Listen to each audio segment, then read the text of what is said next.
भैया मल्हावा भैया मल्हावा भैया मल्हावा नैया नदी तीरे धीरे ले जा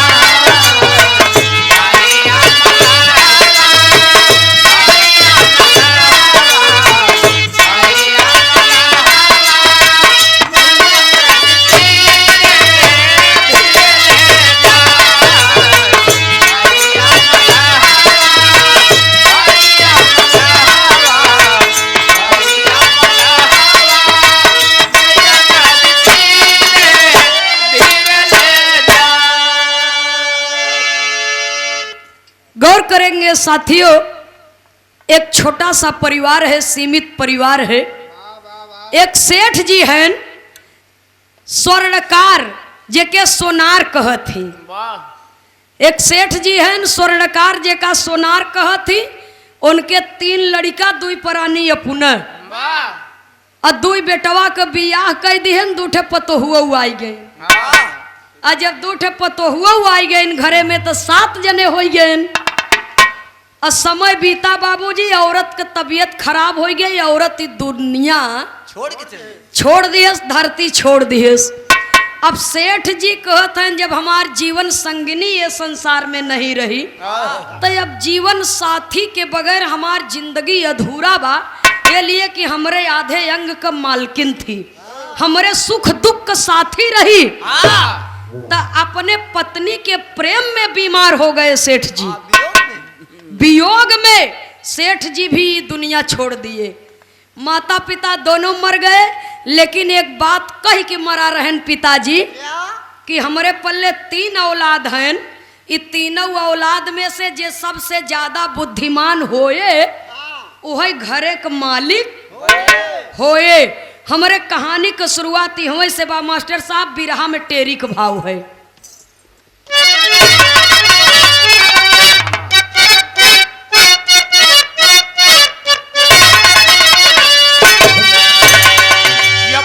अरे राम मलिकाई के करे हाथे में रही। ए बाबू मलिकाई के करे हाथे में रही। हे गहिरा ज्ञान मान से 3 रहे छिपाई। मलिकाई के करे हाथे में रही।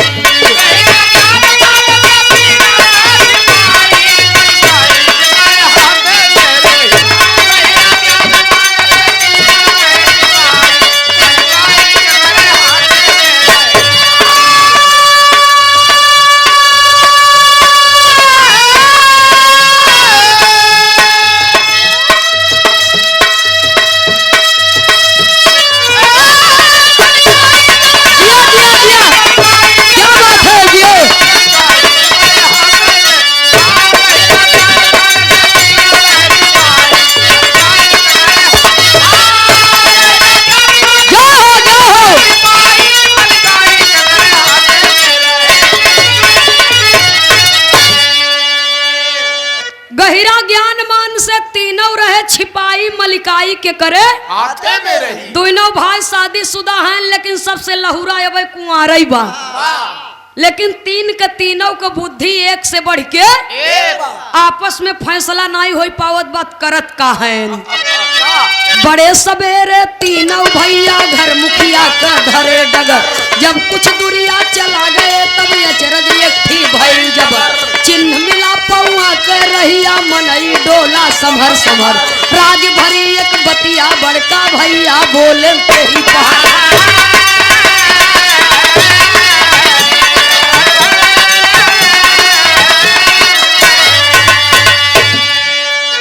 बड़का भाई कहें। बड़का भैया लगे बोलाई। बड़का भैया लगे बोलाई।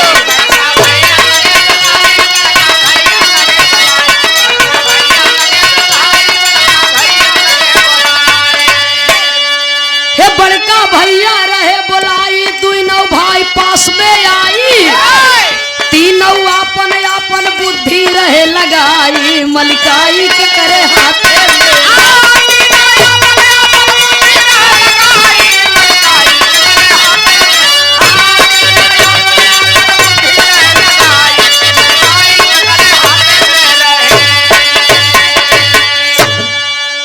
सुनई वाले बाबूजी कहीं एक काम करा फैसला ना हो पाए, चला चली मुखिया जी के यहाँ।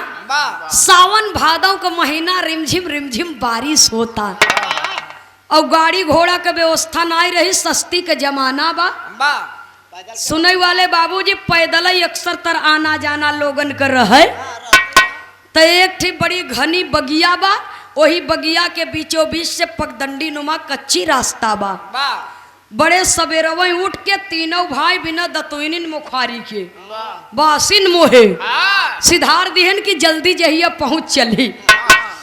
और जैसे बगिया के बीचों बीच पहुंचे बाबूजी तो एक अचरज भरी चीज देखत हैं। तीनों भाई आपस में बतियावत हैं, देखत का हैं। बिरहा में एक लाइन तर्ज का भाव है, और ये हमारे प्रयागराज की अनमोल गीत है, कवि को संकेत करना पड़ा है।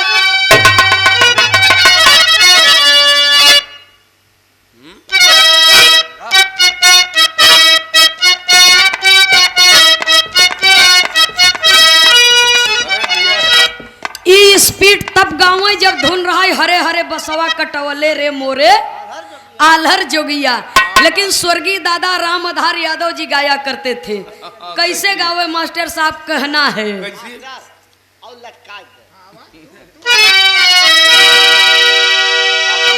अरे ठीक गावे, अरे माड़ाए में हाँ हाँ हाँ माड़ाए में, अरे माड़ाए में पारावत बोला वाले नी हो मोरे राजा जोगिया।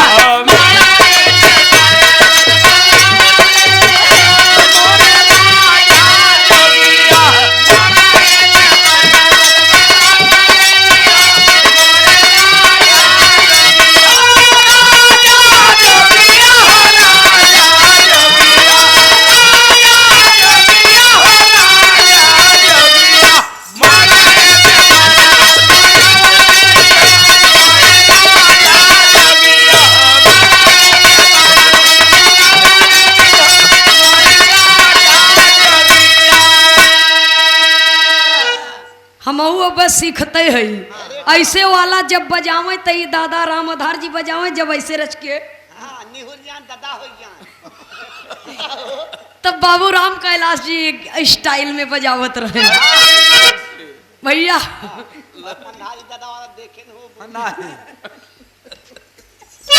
देख ले अगला जन्म ले कि परे हम तो है सबके सुधार ही बरे भैया। लेकिन गाने में भाव है। परम आदरणीय माननीय श्री चंद्रभूषण यादव जी उर्फ पप्पू प्रधान जी की ओर से सादर 101 रुपया देकर के सम्मान किया गया। बहुत बहुत सादर नमन करती हूँ, प्रणाम करती हूँ। आशीर्वाद दे कि हम बच्चे अपने कला क्षेत्र के फल में हमेशा कामयाब हो। जय श्री कृष्ण। जय हो। सुनने वाले बाबूजी, लेकिन गाना के अंदर कितना सुंदर भाव लिखा गया। कहीं अरे बड़का भैया बड़का भैया बड़का भैया लगावा बोला वाले नी हो अपन दूना हो वीरानावा। बड़का भैया लगावा बोला वाले नी हो अपन दूना हो वीरानावा।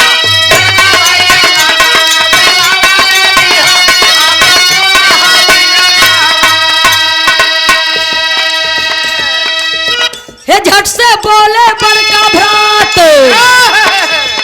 झट से बोले बड़का भ्रात, में हरा रू के लात अपन दूना हो वीरानावा। बड़का भैया लगावा बोला वाले नी हो अपन दूना हो वीरानावा।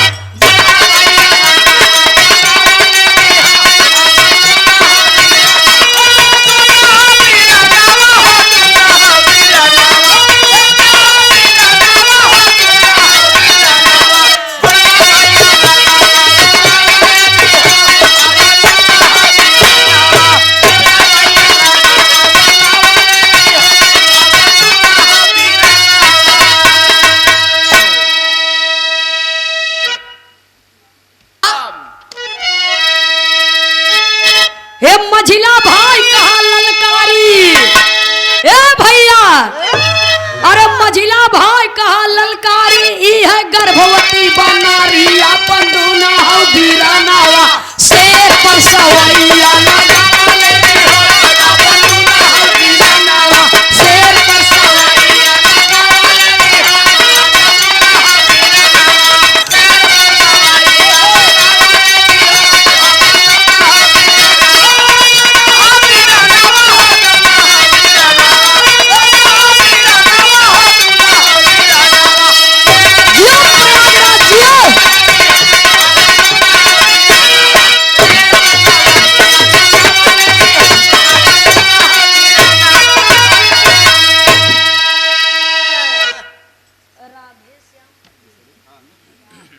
अच्छे बाबू श्री राधे श्याम कोटेदार महोदय जी की ओर से रैचंदा ना सराय रैचंदा की पावन धरती से सादर 201 रुपया दे करके सम्मान किया गया। बहुत बहुत पूज्य बाबू जी के श्री चरणों में सादर नमन करती हूँ, प्रणाम करती हूँ। उपस्थित सकल पंच के श्री चरणों में सादर नमन है। सुनने वाले बाबूजी मझिलका का ये भाई का पैर का चिन्हाने है तो हमारो सुन जौने मेहरारू का पैर का चिन्ह बा ई मेहरारू गर्भवती बा कहीं मेहरारू गर्भवती बा जब इतना बात सुना तो लहुरका तो वहू से बर्दाश्त नहीं होता। अपने अपने दिमाग का कसरत कर रहा है। लहुरका का कहता अरे लहुरा भाई कहा जरूर हे लहुरा भाई कहा जरूर आये के बाटई बहुत गरूर अपन दूना हौ बीराना रूठल बाटई की है बताला लेली हो अपन दूना हौ बीरानावा रूठल बाटई की है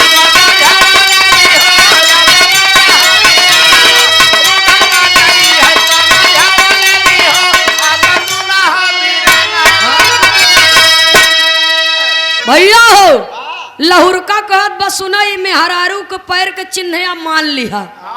पैसा माना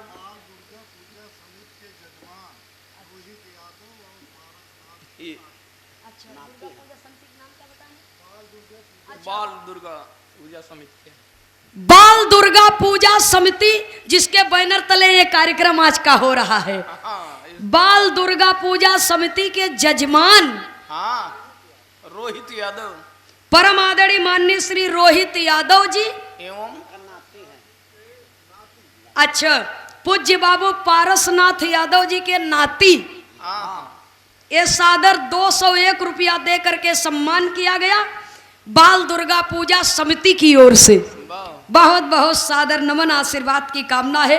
माता रानी की दया दृष्टि ऐसे ही बनी रहे और ये कार्यक्रम ऐसे ही चलता रहे। बहुत बहुत सादर नमन। जय माता दी। सुनई वाले बाबूजी लहुरका कहता ई मेहरारू के पैर के चिन्ह बा इहो मान ले थई मेहरारू गर्भवती बा इहो मान ले थई लेकिन एकरे बहुत बड़ा घमंड बा बड़ी गरूरी औरत बा। देखा इन्हन तीनों अपने अपने बुद्धि के कसरत करत हैं लेकिन अब जौने मेहरारू के विषय में बतियावत हैं ओके देखे नहीं है ना खिसे खाली पद चिन्ह देख के बता रहे हैं। सुनने वाले श्रोता सज्जनों और तीनों बतियावत हैं तबले एक ठे ऐसन मनई आई ऐसन मनई कि ओकरे भर देह लक्षण रहे। वाह करिया चश्मा लगाए के उनके तारू में लक्षण बा। अच्छा अरे हमसे घोड़े के तारू में कहाँ लक्षण में देखे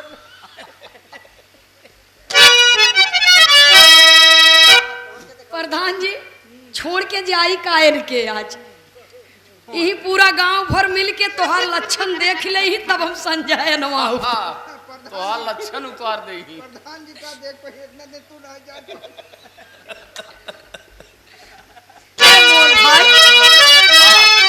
तोहार जवन होय तू अपन लेहे रह ये ढोलिया बजाई दे हम बिरहा गाय ले गवाही दे इतने बहुत बाटे।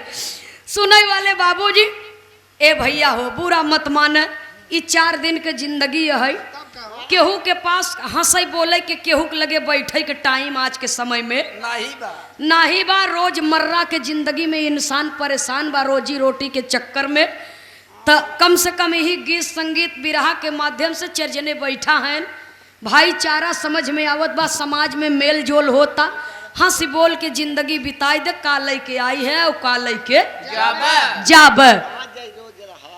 भैया हो कवि को संकेत करना पड़ा बिरहा में। तीनों भाई बतियावत हैं और तब से बाबूजी एक ठी राही आई, और जब ओकर देखत हैं डील डाल तो कहा था भाई साहब जय राम जी की, कहीं जय राम और हो कहीं और सब ठीक भाई, जौने में हरारू के विषय में तू सब बतियावत है ये हमार में हरारू है, ये हमार में हरारू है, बताओ केहर गईन।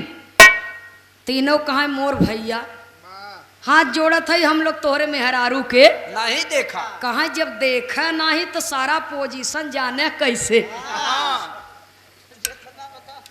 जितना हमारे मेहरारू के अंदर गुण अवगुण बात तू सब बता ही रहा है, बिना देखे बिना मिले। जल्दी बता नहीं हम सब नंबर डायल करब। 112 बच्ची अब तू समझ में भैया हो नेताजी वाले नंबर में है का? आहा यो नहीं के घोर फेर कई हो गया जाए दो वहां पर विशेष नहीं जाए के बाद सुनई वाले बाबूजी तब कहता राही कि हमारे मेहरारू के विषय में आप लोग बतियावत है। तीनों कहे भाई साहब हम लोग पद चिन्ह देख ही के अपने अपने दिमाग के कसरत करते, तोहरे मेहरारू के सही सही देखा नहीं देखे है। कहीं बतावा तू लोग जात कहाँ है, कहे मुखिया दादा किया जाते फैसला कराओ, हमारे तीनों जन्म से सबसे ज्यादा बुद्धिमान के बा? राही कहा भाई साहब बेवकूफ मत बनाओ, अगर इतना ही बड़ा बुद्धिमान होता पद चिन्ह देख के सारी बात बताई रहा है तो फैसला करावे की जरूरत न पड़त, खुद ही फैसला कर लेते घरे बैठे और आज अपने घरे रहते। जब इतना बात सुनत है बाबूजी तीनों कहे भैया हाथ जोड़त है चलता हूँ, हमार लोग के फैसला बाद में होए पहले तोहरा ही होए। जब मुखिया दादा के यहाँ चारों जने पहुंचत हैं तो मुखिया दादा हुक्का गुड़गुड़ावत बैठा है, देखें चारों जने कहा दादा पालागी खुश रहा आनंद भोगा, माठा भात का सर्दी हो जुकाम हो मारी जा ई कौन आशीर्वाद है, माठा भात खा सर्दी हो जुकाम हो, जैसे वो कोड़ा बनाए के मारत रहे नौटंकी फाने हैं भी रहा हवई नौटंकी हवई। भैया हो चप्पल के ना खिया जूता के ना फैला बच्चे सुनई वाले बाबूजी चारों जने के मुखिया दादा मान सम्मान दे के बैठा हैं, कहीं अब अपन अपन समस्या बतावा। तीनों जने कहे न पाए तब से जो राही रहा जेकर मेहरारू के विषय में बात होत रही उठ के खड़ा हो दन से कहे दादा हमरे गृह लक्ष्मी के ये लोग चोरा लिए हैं, हमरे मेहरारू के चोर हैं। मुखिया दादा कहा मतलब कहा ये ना लोग से पूछा कि जब मेहरारू देखे नहीं तो ओकर सारा पोजीशन बतावत कैसे है, हाल ओकर जानन कैसे।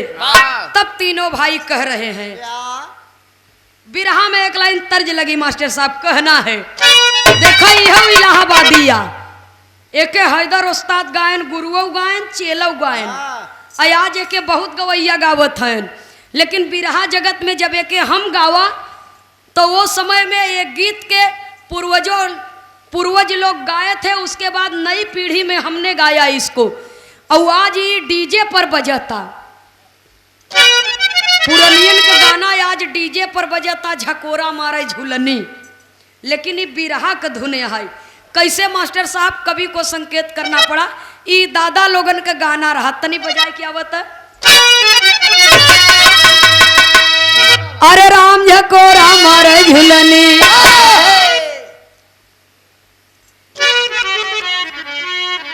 ये हमारा सौभाग्य नहीं परम सौभाग्य है कि स्वर्गीय जनाब हैदर अली जुगनू जी स्वर्गीय राम अवध टाइगर जैसे कलाकार, स्वर्गीय पंडित परशुराम यादव जैसे कलाकार, ऐसे बुद्धिजीवियों से हमने कई दंगल गाया है, ये मेरा परम सौभाग्य है और उन सब से हमने बहुत कुछ सीखा है। आज वो इस दुनिया में नहीं है, मैं अपने पूर्वजों को सादर श्रद्धा सुमन समर्पित करती हूँ। सुनने वाले श्रोता सज्जनों लेकिन कहना है हैदर उस्ताद गाँव वहीं अरे राम झकोरा मारे झूलनी, ए सुनई वाले भैया झकोरा मारे झूलनी, ओ है साड़ी लहराई हो झकोरा मारे झूलनी, साड़ी लहराई हो झकोरा मारे झूलनी, साड़ी लहराई हो झकोरा मारा झूलनी, हाय हाय साड़ी अरे जिया मास्टर जिया सही हो।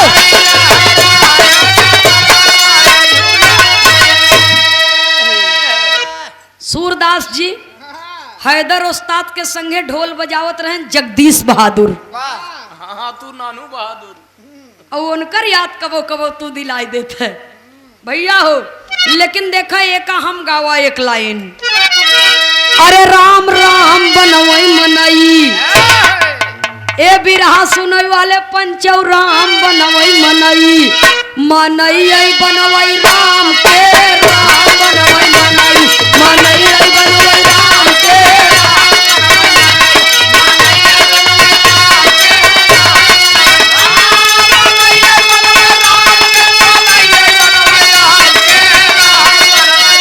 जय हो प्रयागराज जय हो।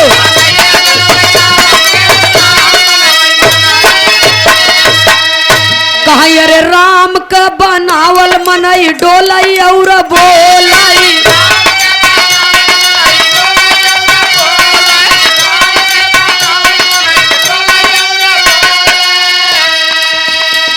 हे मनई के बनावल राम, मनई के बनावल राम नाही कौनो काम के, राम बनवल मनई, मनई बनवल राम के,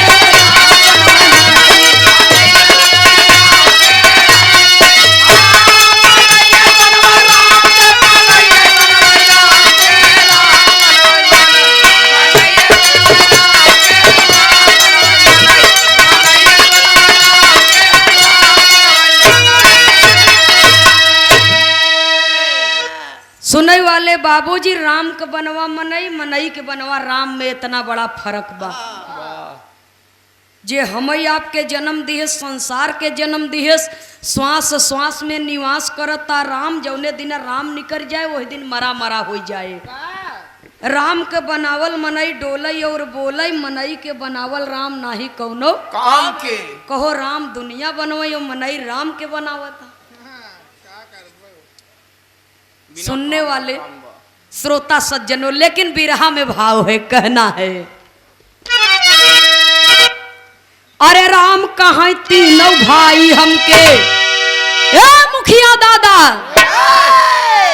अरे कहाँ तीनों भाई हमके, जाना जन कमीना, कहाँ तीनों भाई हमके, जाना जन कमीना, कहाँ तीनों भाई हमके, जाना जन कमीना, कहाँ तीनों भाई।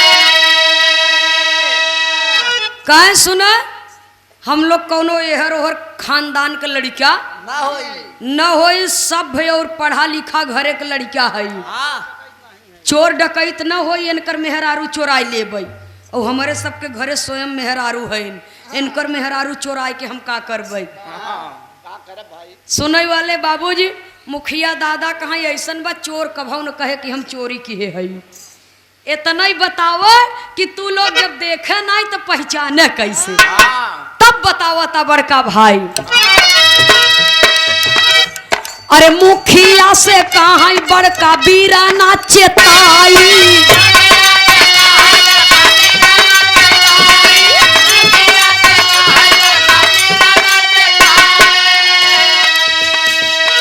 पौआ का चिन्ह देख जाना हम लुगाई,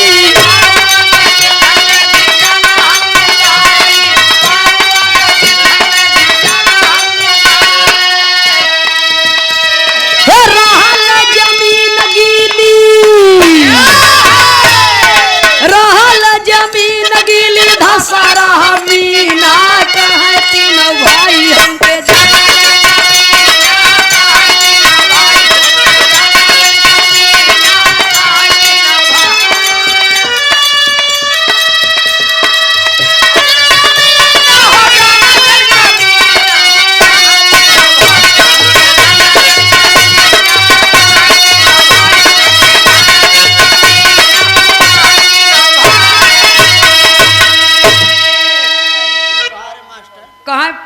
के चिन्ह देख के हम जान गए कि औरत के पैर के निशाने है। कहे कैसे? कहे जौने मेहरारू जौने लड़की के शादी हो जात है, वो लड़की जब किसी की औरत किसी की पत्नी बन जाती है तो सुहाग के निशानी सिंदूर मंगलसूत्र चूड़ी कंगन के संगे संगे पाँव में पायल भी पहिरती और पाँव के अंगूरी में मीना पहिरती, जेके बिछुआ कहती। चांदी के मीना बिछुआ पहिरती। बरसात के सीजन बा, हाँ कहे जमीन गीली बा, कहे हाँ तो कहे जे ये धरती पर से डोले जाए गोरू बछरू पशु पंछी, जे भी जाए तो ओकरे पैर के निशान परे, कहे परे। तो कहे ई कैसे तू जाने का मनई के एक जने पैर के निशान रहा? कहे रहा तो ढेर लेकिन परखई वाला एक ही रहा। रहा तो ढेर लेकिन बुद्धि के आजमाइश करे बदे एक ही रहा।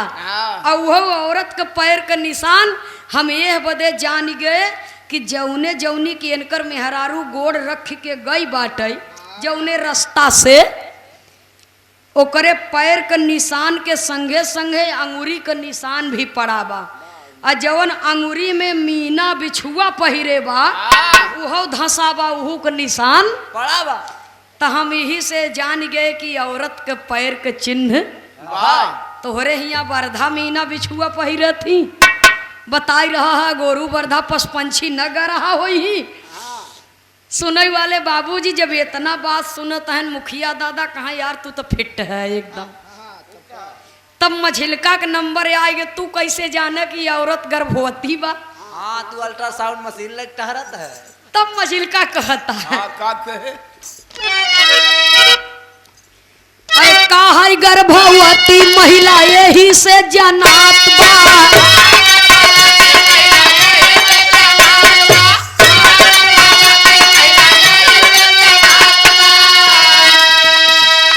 थोड़ी थोड़ी दूरिया पड़ल ओकर लात बा।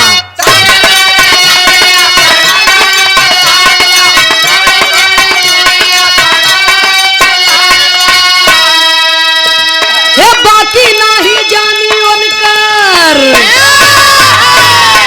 बाकी नहीं जानी उनकर काजल यो करीना का है तीनों भाई हमके जाना।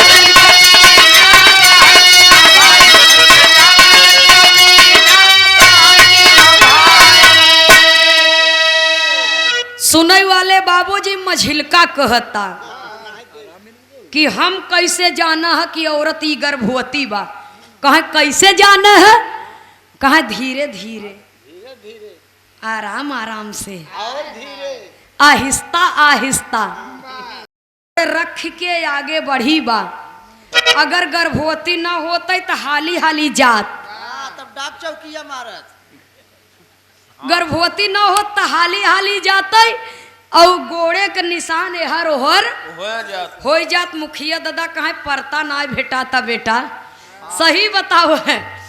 कहे सुना दादा गर्भवती बा और हमें लागत कि ओकर प्रसव अब एकदम करीब में बा। यही बदे जब थोड़ी दूरिया आगे गई बा तो जाए के बाद ओकर आगे का रास्ता जब ना चला कराता तब बैठ के सोहताई लगी बा। तो जब बैठे लगी तो ऐसे हाथे के सहारा लाई के बैठी बा। ऐसे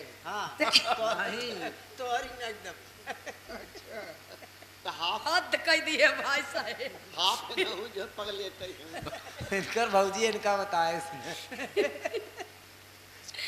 भैया सामुदायिक स्वास्थ्य केंद्र रहत। हाँ आंगनबाड़ी में है ना इनका भाभी। कहीं बैठे लगता हाथे के सहारा लाई के बैठी और जब उठे लगी उठ के खड़ी होए लगी तो फिर भी हाथ का सहारा लगाए के जमीन पे बैलेंस बनाए के शरीर के तब उठ के खड़ी होता कि ताकि गोड़ ओड़ न छटके गिरी न, नहीं तो हमारे लड़का के नुकसान पहुँचे।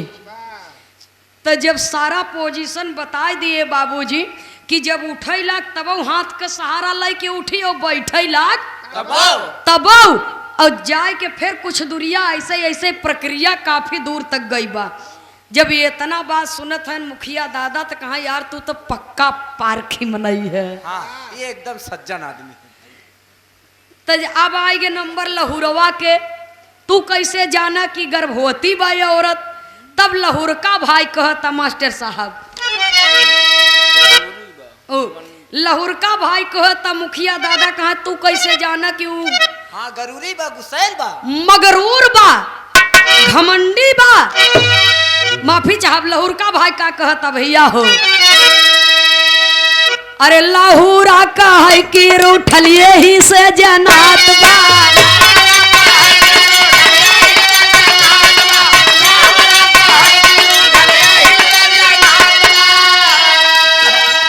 अरे मूड़ी मूड़ी देखे बा फिरला ओकर लात बा।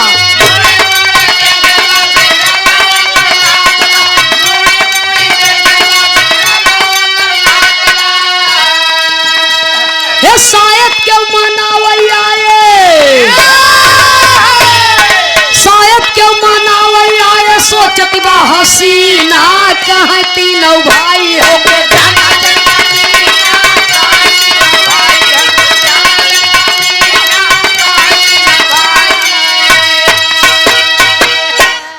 यह बदे हम जाना है कि उस ससुरे से रिसियाई के नैहरे जाता कि थोड़ी थोड़ी दूर पर सीधे सीधा पांव के निशान पर आवा। अब कुछ दूरिया गई बा तो ऐसे घूम के देख लिए बा। पीछे हो रही। हाँ पछवड़िया घूम के देखता और जैसे अपना घूमी बा वैसे ओकरे पैर के निशान भी पीछे साइड पड़ा बा। तो आज देखे के मिलत है बाबूजी, ई सच्चाई है गांव गिराव में अक्सर तर देखे के मिलत है। कोनो कोनो घरे में ऐसा होता कि बहुत जबरदस्त झगड़ा होगी अगर दोनों प्राणी में, तो मेहररुआ कहा गया तू फर पड़े तोहार घर गिरस्ती हल्ला ला हम चले नैहरे ले ले अपन गाय भैंस संभारे। हम दूसरा देख ले। सुनने वाले बाबूजी अच्छे गुस्साए के तो घरे से निकल देती, और जब घरे के बहरे चली जाती प्रधान जी तब पाछे घूम के ऐसे लखई लगी, देखी हमार पगलवा आवत नहीं न, आवत हो तो हम चली जाए। आवत हो तो लौट जाई तो अपने घरे। झगड़ा के करे घरे नाई होते, हम अगर चली जाम नैहरे तो हमार गिरस्ती बिगड़ जाए। हाँ इतने खती भैंस में कैसे लागे। तब घूम घूम के देखत जाती कि देखी आवत नहीं है, झगड़ा के हैं, लेकिन मन में बाबूजी प्रेम बा कि आवत हो तो लौट जाई न जाई। एक बार आए कह देते तो हम लौट एक दाई आए के कह देते तो लौट जाई हम। सुनई वाले बाबूजी यही बदे उ बतावता कि मेहरारू गई बा तो ऋषि आय के, लेकिन घूम घूम देखत गई बा पाछे। ए निबहुरू कजनी कहाँ रहन आयन, कब जब मेहरारू चली गई कन्नी कहाँ इनकर तब हमसे पूछत है, हम सब तो देखबे न भाई कहाँ गई। जब इतना बात सुनत है मुखिया दादा कहाँ ये तीनों सच्चा हैं, जाए के अपन बीबी बच्चा खोजा खोजा। ये तीनों जने से मतलब नहीं बा। नहीं बा। अब कहाँ भैया अब आपन आपन समस्या बताओ। हाँ तू सबे बतावा। आप लोग बताइए। अब तू सब काहे आई है। तीनों भाई कहाँ दादा अब प्रमाण दे के कोनो चीज की जरूरत नहीं बस सारी बात जानिन लिए है सुनिन लिए है। इतना ही बताई दा कि हमारे तीनों भाई में से सबसे ज्यादा बुद्धिमान के बा। तब मुखिया दादा कपारे हाथ धरे हाँ महाबावा बावई रहेगी मुखिया का। कि इतने बड़ी केस तो हमारे अदालत में कभू नहीं आई, अर्थात इतना बड़ा केस अभी तक हमारे पंचायती में नहीं आए। मुखिया दादा के एक लौती संतान बा बाबूजी जेकर नाम विद्यावती है, और जैसे नाम बा वैसे विद्या और बुद्धि से परिपूर्ण है। तो अपने लड़की के बुलाए के कहन एक काम करा, इनकर तीनों जने के फैसला हम तोहरे हवाले करत हई। हाँ हाँ कहे तू BHS के हो। कहे इनकर तीनों जने के फैसला हम तोहरे हवाले करत हई। हमें बहुत सारा काम बा, कुछ थोड़ा हमहू के अवकाश जहिया मिले। औलाद का मतलब है कि महतारी बाप के कुछ हाथ बटावे सुनने वाले बाबूजी। तो इन्हन तीनों का फैसला तू कह दा, हमार पंचायत बहुत लंबी बाटे। इतना कह के मुखिया दादा चल दे। तीनों जने के लई गई बाबूजी के घरे में बैठाई दिए। कहाँ ही बैठा रहे, घरे में बैठाई के आई अपने जब निकरई लगी, अपने जब निकरई लगी बाबूजी घरे से बाहर, तो ऐसे दरवाजा उठंगाई के सकरी बंद कर दिए। और जब सकरी बंद कर दिहस तब तीनों भाई बतियावत हैं। तीनों भाई बतियावत हैं और बतियावत कहाँ हैं मास्टर साहब? जब रात भई तब, हाँ जब भूखान बेचारी जब भूखाने तब एक तभी नहीं दतुइन कुल्ला के गर हैं, न दाना दिहस न पानी दिहस, तीनों जने के बंद कर दिहस भीतर। तो जब रात भई तो तीनों भाई बतियावत का हैं।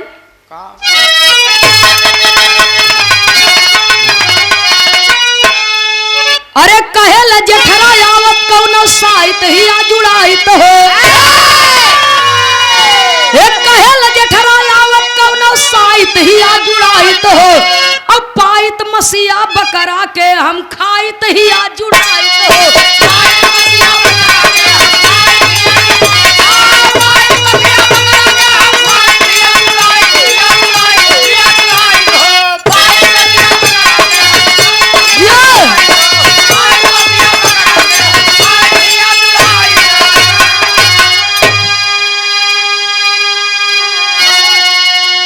अरे दूसरा कहे भैंस के दहिया शुद्ध अगर हम पैबई हो, बचे न पाए हमसे भैया मटकी भरी भरी खैबई हो।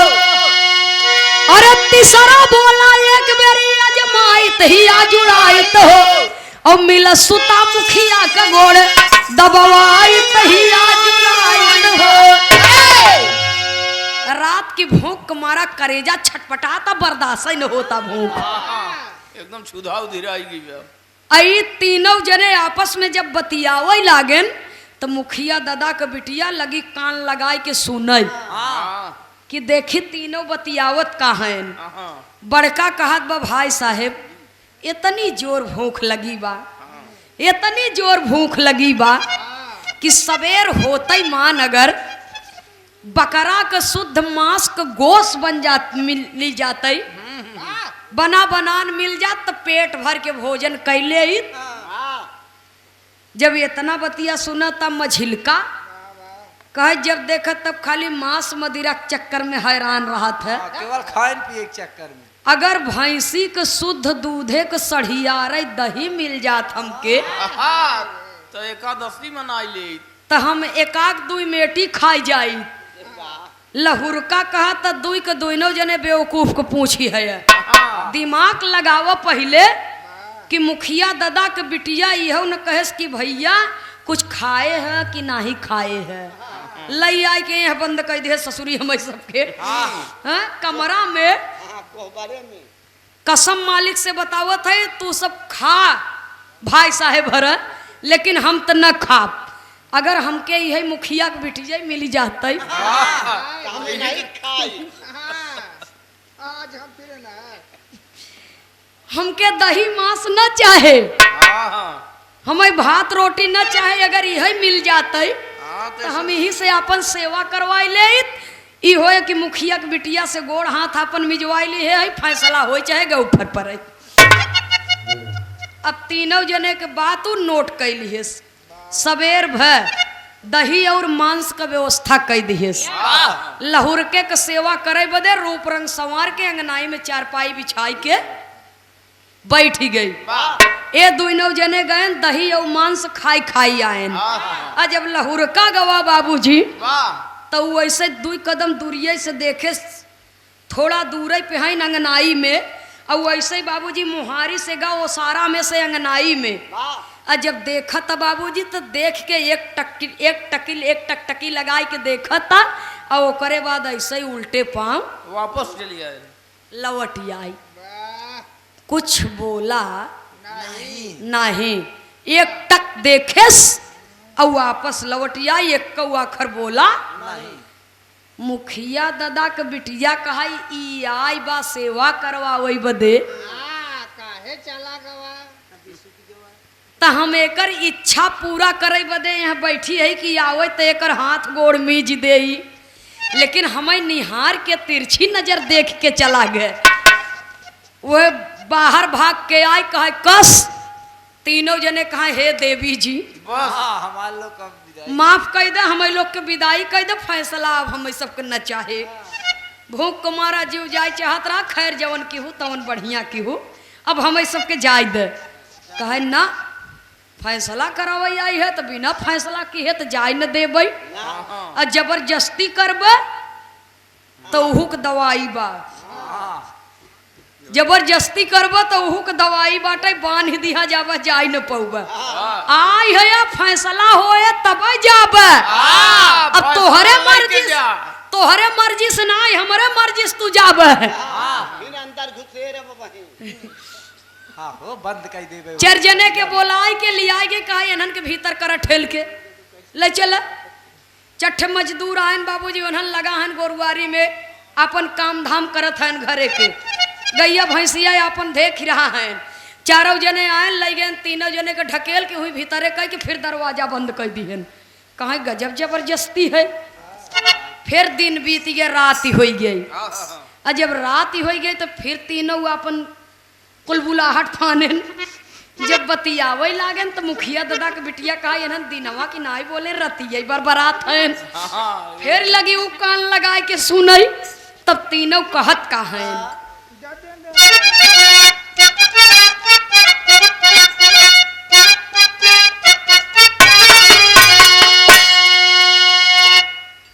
तीनों जने आपस में बतियावत हैं अब बतियाए के कहत का है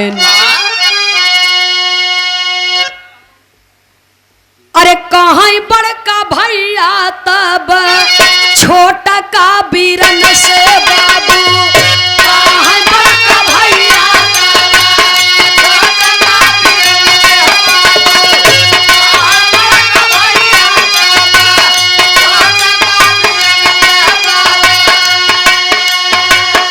हमारा धर्म आज गाइल नसाय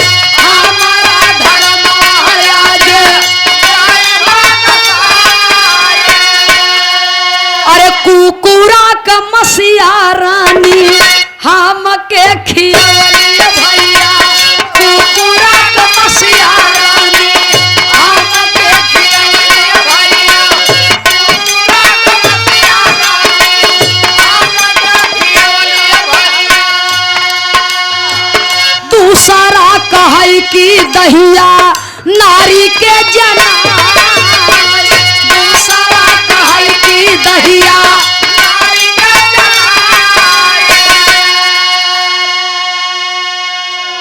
बड़का भाई कहे भाई साहेब बना तो बहुत गजब रहा बहुत बढ़िया स्वाद रहा गोसे कर हाँ लेकिन गड़बड़ी ई हो गई कि धर्म तो नसाई गए कहे धर्म काहे नसाई गए कहा यार बकरा का गोश्त का स्वाद नहीं रहा वो तो जना कुत्ता का मांस रही।